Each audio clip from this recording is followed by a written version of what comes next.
Hello everybody, welcome to another Mindset Monday. Very excited to be sharing this session with you today. So recently in our Mindset Mondays we have had the conversations with regards to that inner critic, the one that is just so prevalent in life sometimes that no matter what you seem to be doing, you just don't seem to be able to quieten it, or when you do, it seems to crop back up again. So, excuse me, the first week I shared with you 2 powerful tips to quieten your inner critic. And then the next Mindset Monday that I shared with you, she says, and her mind's gone completely blank. Oh, that's so funny. Was so how to stop fear and anger. Always happens. It's Monday morning. What can we expect? So 2 powerful tips on how to quieten your inner critic. And that the technique used is basically to discredit the information that your inner critic is trying to pass on to you. Morning, Darwin. Great to see you. The second one was how to stop fear and anger in an instant. And also gave you an opportunity of being able to have the gratitude journal download for that as well. So if you haven't watched those, and if you haven't got the resources, the free resources, I will pop the links in for that afterwards. But today I want to go a little bit a step further and say, right, okay, well, even when you've got those tools, what happens when you're struggling so much that, yes, okay, you might be able to quieten it for a period of time, but then it just comes straight back up again? What if you are plagued with self-doubt? What if you're in a situation that no matter what you're doing, your inner critic is basically telling you that you're either not good enough, that you're not going to be able to accomplish something, that you can't do that it's not for you, and all that stream that kind of goes on? What do you do in those circumstances? Well, in those circumstances, I use an extremely effective tool called EFT. Now, EFT stands for Emotional Freedom Technique, and I've been an EFT advanced practitioner since 2009.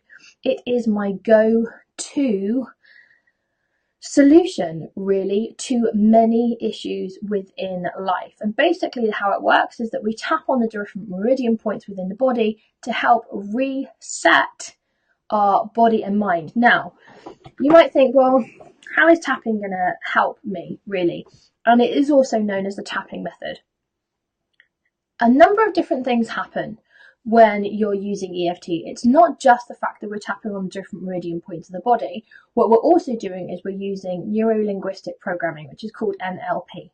Now, the reason for doing that is what you want to do is you want to be able to engage the brain. So the thought processes, which obviously come from your brain, but you also then want to reset the physiological, cellular, hormonal balances within the body. You are literally changing the inside of your body on a physiological level. And that's why EFT works so well. And it works really well for not just for mindset, but also for addictions and everything else. So I want to put it to you and say, right, what is the thing that you are struggling with the most? Because I am more than happy to go through some EFT sessions with people from next week. So if you have an issue that you really want to go through, then I'm going to help to teach you this method, and we will clear whatever it is right here live next Monday. In the interim, what I would like to do is just show you what I mean by EFT, because let's face it, it is a bit different. It's a lot more mainstream now than it ever was, even when I was first learning it. People would come to me as a last resort, usually when I very first started in 2009. Whereas now I actually find that there are a number of people that will come to me as their first response to a situation. So that just shows you how much we've got a mind shift in terms of alternative ways of dealing with things these days. It is also something that you can get on the NHS depending where you live. There are different hospitals that offer this as a service. One of the very good friends of mine that I actually trained with does work within the NHS system. So when we are talking about EFT, there are a couple of things that you'll need to really pay attention to before we begin. The first is you always want to rate the intensity of whatever it is that you are feeling. Derwin's got on here confidence in work, self-doubt, low self-esteem. All of those, Derwin, I'm pretty sure that most people will agree is something that lots and lots and lots of people suffer with. Probably some of the biggest ones that I will have are about your confidence, so that feeling of being worthy, deserving, all of those type of things. So perfect. If you're here next week, Derwin, we will definitely work on those. In fact, I'll probably put them down. I'll make a note, and they'll be the ones that we work on first of all next week. Excuse me. So the first thing that we want to do when we're setting up the EFT is we're really ideally needing to rate the intensity. It's an extremely important step to do this. And I have an intensity bar, and at the end of this, I'm even going to give you a cheat sheet, which will have all the different tapping points on, so you could even get started with this pretty much straight away. So I'll pop that in when I've finished. But this intensity bar, as I call it, you want to rate that on a scale of 0 to 10. 0 being, you know what, I'm pretty cool with this, I'm all good, it's all fine. And 10 being the most intense, painful experience that you could be possibly going through. You're more than welcome, Derwin. Now, wherever you are on that scale, the reason that we rate that before we even begin is because we need to know what's happening with you. We need to know what that is, and we need to know whether it's coming down or whether it's going back up. And without doing that step, first of all, there is something that I can guarantee will happen. When you clear an issue, it is very difficult to go back to it and re-experience the pain that you originally had, because it's no longer there. So if you haven't rated something at the beginning, it's very difficult to go back and understand how far you've come. And this is also the same type of principle of why people write down goals and everything else. It's not just to achieve them, but it's also to find out exactly how far you've come. Because once you've achieved something, it's very difficult to remember the journey that got you there. So we use the intensity bar to rate it. So Derwin, if you're happy, we'll go through this together. So you can do this while you're watching, and we'll use one of yours as an example, and then next week we'll do some more fully. But let's just say, for example, confidence. Confidence is a really big one. Now, confidence is actually the main term for a number of actually almost subcategories. But if we start with confidence, just purely because it will make it easier and it will make it time efficient. So thinking about confidence, or your lack of confidence, Derwin, can you rate for me on a scale of 0 to 10 where that intensity would be in feeling that lack of confidence? Let's do it specifically. You've got lack of confidence in work. So I want you to concentrate on what that means for you, and then tell me your rating between 0 and 10.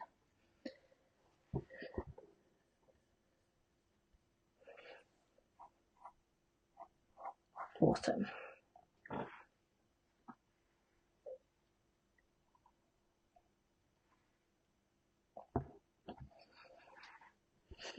So I'm just waiting for that one to come through. There is a bit of a delay, I'm afraid.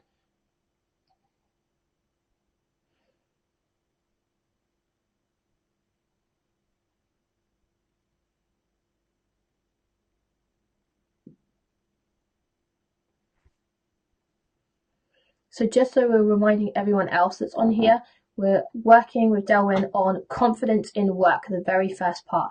Great, so she's got on here that her rating is around about a 7. Perfect, Derwin. I'm just going to leave that one there so we've got a reference for that. Okay, so we're going to start with what's called the fleshy part of the hand. This is called the karate chop point. So you're going to take 3 fingers and you're going to tap just here. And it's not a hard tap, it's just light. And this is where we do our setup statement. So this is where we're engaging the thought processes and the brain, okay? So you want to concentrate on the feeling of whatever that is for your confidence in work. But we're just going to keep this simple for the time being and just use those particular words. So you may say, so if you repeat after me, even though I do not feel confident in my work, I truly and completely love and accept myself anyway. Even though I've got lack of confidence in my work, I truly and completely love and accept myself anyway. Even though I've got a complete lack of confidence in my work, I choose to let go of that now and embrace my future. Okay, so you're still tapping on here. Then you want to change to 2 fingers, and we go to the top of the head, pretty much where your hair starts to go down towards the back of your head. And we're just going to tap here. And I want you to concentrate on where that feeling is in your body. For you, you want to get as descriptive as this as possible. So for you, it might be this, this black hard ball in my stomach. For everybody else, if you're following along and you want to keep this simple, you can just say this lack of confidence in my work. Then we're going to go to the top of the eye here. So this lack of confidence in my work. For you, Delwyn, try and get as descriptive as possible. To the side of the eye, which is literally at the end of the eyebrow, this lack of confidence in my work. And then underneath the eye on the bony part, this lack of confidence in my work. And then just underneath the nose, this lack of confidence in my work. And then the chin point, which is just in that little dip, lack of confidence in my work. And then we're going to this little spot here. It's about 2 inches underneath your collarbone, but we do call it the collarbone point. So lack of confidence in my work. Okay, so Delwyn, I want you to just keep concentrating on that, wherever that feeling happens to be within your body. I'm going to use some examples now. This black sludgy feeling in my stomach.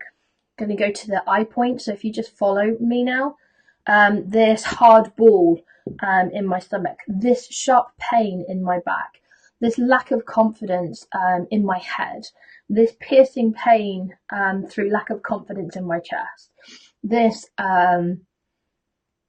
lack of confidence in being able to communicate because of my work, lack of confidence in my work. And I just want you to go through the tapping points. So you follow me now, but you concentrate on what you need to concentrate on in the tapping points while I just talk to everybody else.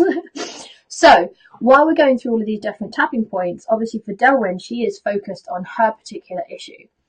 What we're doing is we're engaging our brain and our body by sensing all the feelings, using all of the words. Then the tapping points are also helping to reset the physiological parts within the body. It's absolutely fascinating. There's even scientific studies now which show what happens when you're going through all the different tapping points, which is amazing because when I was learning it, you didn't have the science to back it up. So it's phenomenal that we've now even got that going as well. So usually I find that we do around about 3 or 4 rounds of tapping on those particular parts. Now, you may find that your issue or your feeling changes halfway through. That's also fine. Delwyn, if you go back to the karate chop point here and just tap. And just take a deep breath and kind of shake your shoulders out just a little bit. And then what I'd like you to do is I'd just like you to concentrate on that feeling right now and give me a rating between 0 and 10. And we'll find out where that intensity is right now. Now, as an EFT practitioner, what I would also do is I would help to bring people's intensity down, and then I would specifically try to put it back up, because confidence in work, for example, is just the example that we're using today, but that's actually made up of a number of different issues, thought processes, feelings, and that type of thing. So if we're just working on one main area, then it's very unlikely that we're going to clear that for forever. And my job is to help to clear it forever, so that basically you're able to move forward confidently in life and experience the type of life that you want, but also so that you're able to have the experiences of life that you want. Now, everything that we're doing today is actually in my 6 weeks to fire your inner critic and hire your inner coach. This is just one of the tools and techniques that I use. It's extremely powerful. Darwin's got on here 5 exclamation mark, which I mean, for her, I would imagine that means I'm not quite sure how that worked. Darwin, you can let us know if that is your thought process. Okay, so we're just going to go through another round of this and see if we can help Darwin get this just a little bit lower before we finish for today. And then next week, we will also do another tapping session as well, because I just know how powerful this can be. And if you do want to find out more about that, I will put the link to my course in here as well so that you can go and check that out. And I'm also going to be giving you the cheat sheet, which will go through all of the different tapping points as well, so that you've got them and that you can also go through this. Hi, Dawn. Okay, so Dawn, you're more than happy to tap along with us. We're just going through a lack of confidence in work for Delwyn. That was the example that she's used. So, Delwyn, for you personally, I would like you to concentrate on where that feeling is within your body. And if there is a particular word or area that comes up for you, that's what I want you to use so that it gets as specific as possible. So, for example, even though it's lack of confidence in work, it may be that overwhelming feeling that I'm going to fail. It may be nobody else is going to like it. It may be I'm not talented enough. It may be whatever it is, fill in the blank for you, is exactly what I would like you to concentrate on right now. For everybody else that's tapping along, if you're doing this and you've got the same, please go ahead and do that for you as well. For the example here, I'm still going to be using that lack of self-confidence within work. So we're still tapping on this point, which is the karate chop point. We don't need to do another setup statement because we've already done that. We've already engaged the brain and we've already engaged the body. What we do is go back through the rounds of tapping. So 2 fingers at the top of the head. And so Delwyn, you're going to get as specific as possible for your situation. For our example, I'm going to be saying this lack of self-confidence with my work to the eye point. This feeling that I'm not good enough to the side of the eye, that I'm not talented enough. Delwyn's got most of those. Oh, bless you. Delwyn, I just want to point out, first of all, I want to say thank you for being so brave, for sharing this, but I also want you to let you know that you're not alone. Honestly, this is so incredibly common. And it is why I do what I do, because I know it works and I know it can help with those issues, that it really frees you up to be able to do what you know you're meant to do. And that's the problem with our mind. If you just continue through the tapping points just while I talk to everybody else, the problem with our mind is that it's on the past. It's always in the past. It's always looking at past experiences. Now, your subconscious mind remembers everything. Delwyn and everybody else, continue on the tapping points just while I talk for a second. So your subconscious mind remembers everything. Your conscious mind is literally only about 10% of your brain. So there's very little that your conscious mind remembers, which is often why we have that pause when somebody asks us a question. We'll go, it's because we're then trying to search through the files, if you like, in our subconscious to bring up the information to then pass it on. It's also why under hypnosis that people or the hypnotist is able to access information that you may have otherwise thought you had forgotten, especially for those that have trauma, all of those type of things. Now, within that, your subconscious mind has set up a number of different programs. And let's say, for example, Delwyn, because I know that you're artistic, and if anyone is wondering how amazingly talented Delwyn actually is, the angel picture behind me is the one that Delwyn painted. She is phenomenally talented. I mean, absolutely amazing. So, Delwyn, this is just an example of something that may have happened. When you were at school and maybe you were doing art, for example, you may have been criticised by the teacher, you may have been criticised by your pupils, your friends. Your subconscious will then put that as a program, and it will say, okay, don't go and show other people this because actually you're not going to get a good response and that sucks. It feels awful. Now, the problem is children can be very mean and they can say things because of issues that they have. It can be through jealousy. It can be through any of those things. A teacher may critique you, but not because they don't think that you're good enough, but because it may not have fitted the brief. It may be that they're trying to push you because they know that you're capable of more.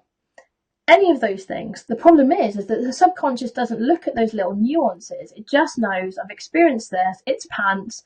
Okay, let's protect you later on by ensuring that we don't put you in the same position again. So when you're trying to make changes, when you're trying to turn over a new leaf, for example, that's when your subconscious kicks in. It's like your best friend. Your subconscious and your inner critic, to a certain extent, is actually genuinely like your best friend. They're just a very misguided best friend. They think that they're trying to stop you from going through pain. They're stopping you from being hurt. All of those things. But actually, they're stopping you from progressing and changing and growing. So, you failed art. Okay, let me just move this again and just put this. She failed art. Oh my gosh. Right. Okay, so that's probably going to be a big one for you. That angel picture. See, isn't it, Dawn? Just so that you know on here as well, Darwin. The angel picture is phenomenal. It's so incredibly beautiful. She is extremely talented. Really, really talented. So, for example, a great one. Thanks for sharing that, Darwin. That failing art basically means that it can have then set in those different processes to think, I'm not good enough, I can't do this, I'm not talented enough. But actually talented enough in what? In which method? In which way? See, everything that we have as a gear as to whether something is good enough or whether it isn't good enough is actually down to perception, and it can be somebody else's perception. So my job to try and help you so that you're not being stuck all the time into this pattern of self-sabotage, into this pattern of inaction, if you like. You've got the negative voices that are going on, you've got that lack of self-confidence, you've got all of that part going on, and what that then means for you, Darwin, is that it stops you from taking the action of being able to move forward. And it's fear. It's the fear of it's not going to be good enough. It's not going to go right. What if somebody critiques it? What if I don't sell it? What if, blah, blah, blah, you know, as it all kind of pours out. But actually, none of those are facts. So just to go back to our very first Mindset Monday on those two powerful tips. So first of all, is it true? Is it true that you're not talented? No, because other people have told you how talented you are. So even if you're not feeling it, other people are saying, wow, you're so talented. Okay, so that is not a fact.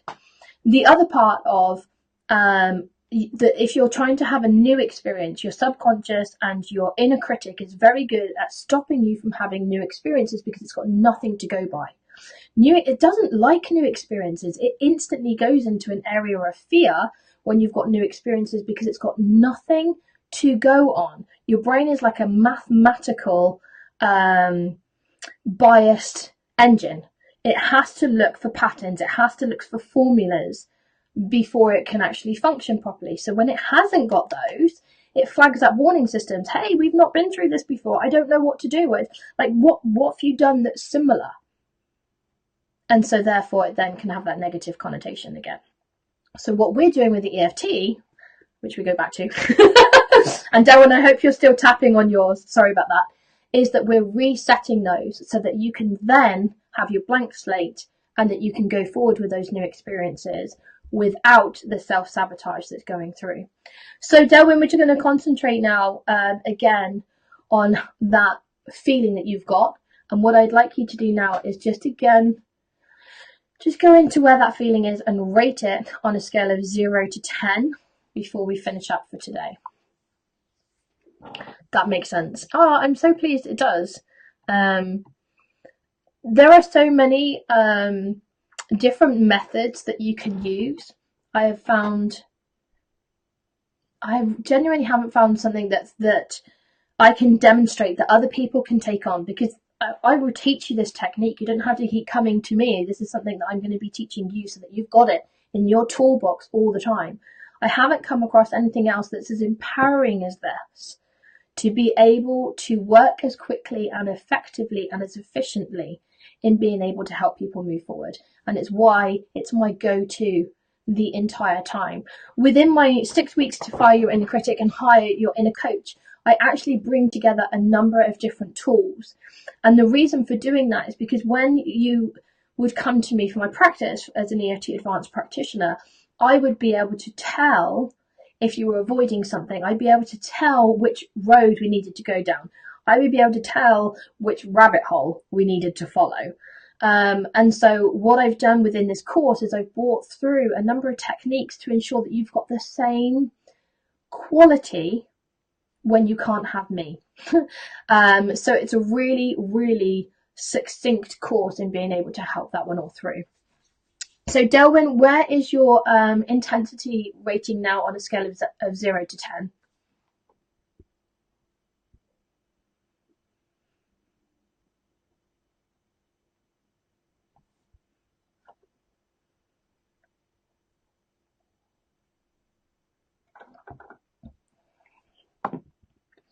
Say it's a 4. It's a mind block that stops me.